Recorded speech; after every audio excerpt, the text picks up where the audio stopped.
సాగు భూమి మీదనే ఎక్కువ గొడవలు అవుతున్నాయి. కాబట్టి అటవీ హక్కుల చట్టం అనగానే అందరూ పోడు భూములకు పట్టాలే మాట్లాడతారు. కానీ చట్టం అది కాదు. చట్టంలో చాలా అంశాలు ఉన్నాయి.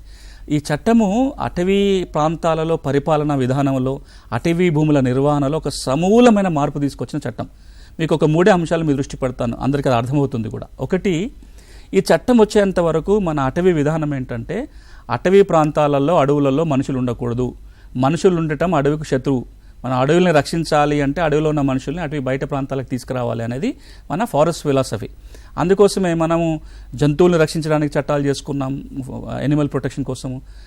చెట్లని, అడవులను రక్షించడానికి ఫారెస్ట్ కన్జర్వేషన్ యాక్ట్ అని, ఫారెస్ట్ యాక్ట్ అని చేసుకున్నాం. కానీ కొన్ని వందల ఏండ్లుగా ఆ అడవుల మీద జీవిస్తున్న వాళ్ళ హక్కులను మనం ఎందుకు గుర్తించలేదు? ఎందుకు అంటే వాళ్ళు ఉండడం వల్ల అడవులు నాశనం అవుతున్నాయని.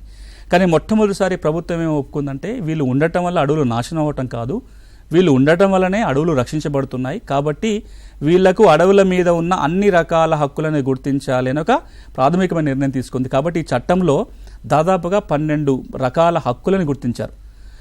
వేటాడటం తప్ప అటవీ భూముల మీద ఉన్న అన్ని రకాల హక్కులని ఈ చట్టం గుర్తిస్తుంది. అడవిలో నివాసం ఉండటం, అడవిలో సాగు చేసుకోవటం, అడవిలో ఉన్న చెరువులో దాటిలో చేపలు పట్టుకోవటం, అడవిలోకి వెళ్ళిన దారుల మీద హక్కులు, grazing lands, minor forest produce తెచ్చుకోవటం, బంకనో ఇంకేదో కుంకుడుగాయలో ఇంకేదో అక్కడ తెచ్చుకోవటం, ఇట్లా వేటాడడం తప్ప అడవుల మీద ఎలాంటి హక్కులను ఇప్పటిదాకా వాళ్ళు అనుభవిస్తున్నారో అన్ని హక్కులని ఈ చట్టం గుర్తిస్తుంది. ఆ హక్కులకి 2 రకాలుగా గుర్తింపు పత్రం పొందవచ్చు. వ్యక్తిగా నాకున్న హక్కుల కోసం నేను ఇండివిజువల్గా దరఖాస్తు పెట్టుకోవచ్చు, లేదా ఒక సమూహంగా, ఒక ఊరో ఒక పంచాయతీతో కలిసి మాకు పలానా దారికి హక్కు కావాలి, పలానా అటవీ భూమిలో గ్రేజింగ్ ల్యాండ్కి హక్కు కావాలని అడగవచ్చు. ఇది రెండోది. మూడోది ఏంటంటే, నిన్న మొన్నటి దాకా అడవుల రక్షణ ఎవరి బాధ్యత? అటవీ శాఖ బాధ్యత. ఈ ఫారెస్ట్ డ్వెల్లర్స్ ఎవరైతే ఉన్నారో, అటవీ నివాసులు ఎవరైతే ఉన్నారో, వీళ్ళు భాగస్వాములు కాలేదు. కొద్దిగా వన సంరక్షణ సమితుల పేరుతోటి రకరకాలుగా భాగస్వాములు చేయడం ప్రయత్నం జరిగింది తప్ప, పూర్తి స్థాయిగా ఆ అడవులో నివాసం ఉంటున్న వాళ్ళని అడవుల సంరక్షణలో మనం అధికారికంగా భాగస్వాములు చేయలే. ఈ చట్టం ఏమంటుందంటే, అడవుల రక్షణ వాళ్ళ హక్కు అని చెప్పి ప్రకటించిన చట్టం ఇది. అంటే ఎవరైతే అటవీ ప్రాంతంలో ఉంటున్నారో, forest conservation is a right granted to A forest dweller. అంటే అక్కడ నివాసం ఉంటున్న వాళ్ళ అడవులను కాపాడుకునే బాధ్యతను కూడా ప్రభుత్వం ఈ చట్టం ద్వారా వాళ్ళ మీదనే ఉంచింది. ఈ చట్టం కింద ప్రతి గ్రామంలో ఒక అటవీ హక్కుల కమిటీ ఏర్పాటవుతుంది.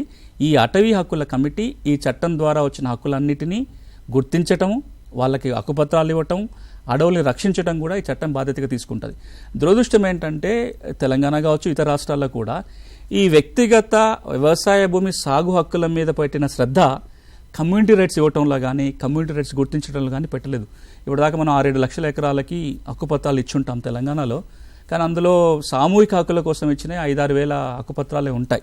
సో ఈ చట్టం కింద సామూహిక హక్కుపత్రాలు అడగొచ్చు. ఇంకొక మాట కూడా చెప్తాను, ఏవైతే గ్రామాలు ఉన్నాయో, అటవీ లోపల ఊళ్ళు ఉన్నాయి, ఫారెస్ట్ లోపల ఉన్న విలేజ్ని మనం ఎప్పుడు విలేజ్గా గుర్తించాం, రెవెన్యూ విలేజ్గా ఎప్పుడు గుర్తింపు కాలేదు. కానీ ఈ చట్టం కింద అటవీ లోపల ఉన్న గ్రామాలను కూడా రెవెన్యూ గ్రామాలుగా గుర్తించే ప్రక్రియ చేపట్టడానికి అవకాశం ఉంటుంది. అంటే మొట్టమొదటిసారిగా ఈ చట్టం రావటం వల్ల అటవీ మీద ఆధారపడుతున్న మనుషుల హక్కులకి గుర్తింపు దక్కింది.